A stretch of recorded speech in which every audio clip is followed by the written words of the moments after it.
História dos meus mais antigos antepassados de quem muito me orgulho descender. 27 de dezembro de 1065. Morre Fernando I, o Magno, rei de Leão e Castela, meu 29º avô, 12 vezes meu avô, bisavô de Dom Afonso Henriques, Portugal Rex Primus. Fernando I, o Magno, rei de Leão e Castela, nasceu em 1016 e morreu a 27 de dezembro de 1065. Era filho de Sancho III, o Grande, rei de Navarra e Castela e de Múnia Maior, princesa herdeira de Castela, neto paterno de Garcia IV Sánchez, rei de Pamplona e de Ximena Fernandes, e neto materno de Sancho Garcia, conde soberano de Castela e de Urraca Gomes. Fernando I, rei de Leão e Castela, cognominado o Grande ou o Magno, rei de Leão, conde soberano de Castela, reconquistou Coimbra a 25 de julho de 1064. Era filho de Sancho Garcês III, de Pamplona, Navarra, e da rainha Múnia Maior de Castela. Sua mãe herdou o condado soberano de Castela, e conquistou pela força das armas o reino de Leão, coroa da qual se tornou rei consorte pelo casamento com a irmã do rei Bermudo III de Leão, a rainha Sancha de Leão. Devido à partilha das terras castelhanas, a 15 de setembro de 1054 estalou a luta entre os irmãos Fernando I, o Magno, rei de Leão e Castela e Garcia III de Navarra, rei de Pamplona, morrendo este último na Batalha de Atapuerca. A 20 de janeiro de 1064 parte para Santiago de Compostela, em peregrinação para pedir a intercessão de Santiago para o cerco, que iria efetuar em Coimbra correr bem. Nesta viagem, parte com a sua esposa Sancha, os bispos de Santiago, Lugo, Mondoñedo e Dom Cisnando Davides, conde de Coimbra, meu 31º avô, 15 vezes meu avô, este último do Porto, para além dos abades de Celanova e Guimarães, para além de outras personagens notáveis.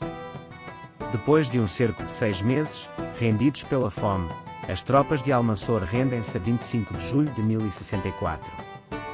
Antes reconquistara Lamego, Ceia, Viseu e todas as terras até Coimbra, se bem que muitos núcleos de cristãos se mantivessem sob o precário domínio árabe. Por exemplo, Fernando I, o Magno, rei de Leão e Castela, foi abastecido pelos monges do Mosteiro de Lourvão, que portanto escapavam também ao domínio muçulmano, assim como Montemoro Velho, conquistado antes por Dom Gonçalo Trastamires.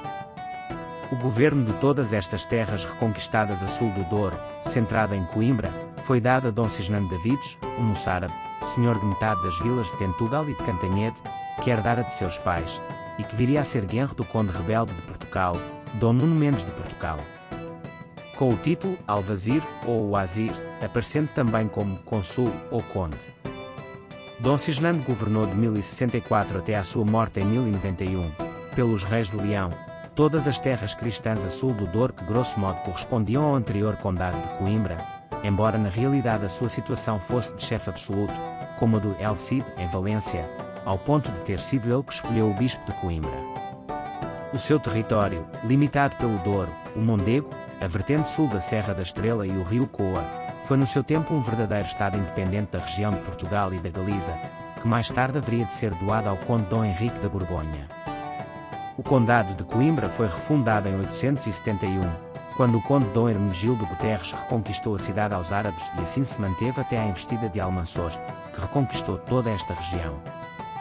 O condado de Coimbra era então distinto do condado de Portugal, que a sul do Douro apenas incluía o território litoral, até à Feira. O conde Dom Henrique começou por receber o condado de Coimbra, e só depois teve o condado de Portugal. Dom Cisnando Davides está sepultado na Sé Velha de Coimbra e fez testamento em 1087, antes da investida cristã contra os árabes, vindo a falecer muito mais tarde, a 25 de agosto de 1091.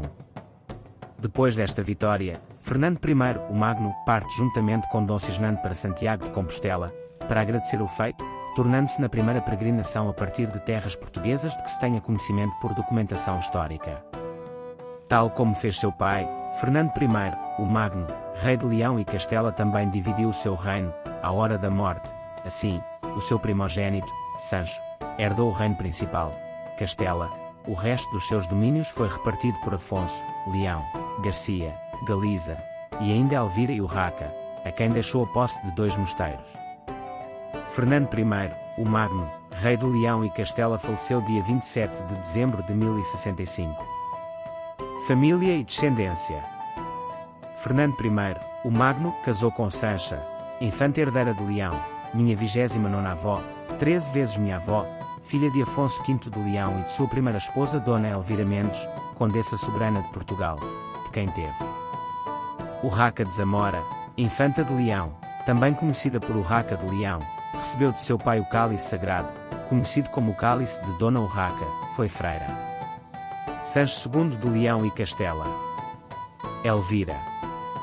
Afonso VI de Leão e Castela, meu 28º avô, 13 vezes meu avô, casou com Inês de Aquitaine, casou depois com Constança da Borgonha, minha 28ª avó, 6 vezes minha avó, casou também com Berta da Borgogne, e casou com Zaida Ueg Isabel de Sevilha, minha 28ª avó, 4 vezes minha avó, depois casou com Dona Ximena Muniz, minha 28ª avó, 7 vezes minha avó, e finalmente casou com Senhora Desconhecida, minha 28ª avó, 11 vezes minha avó.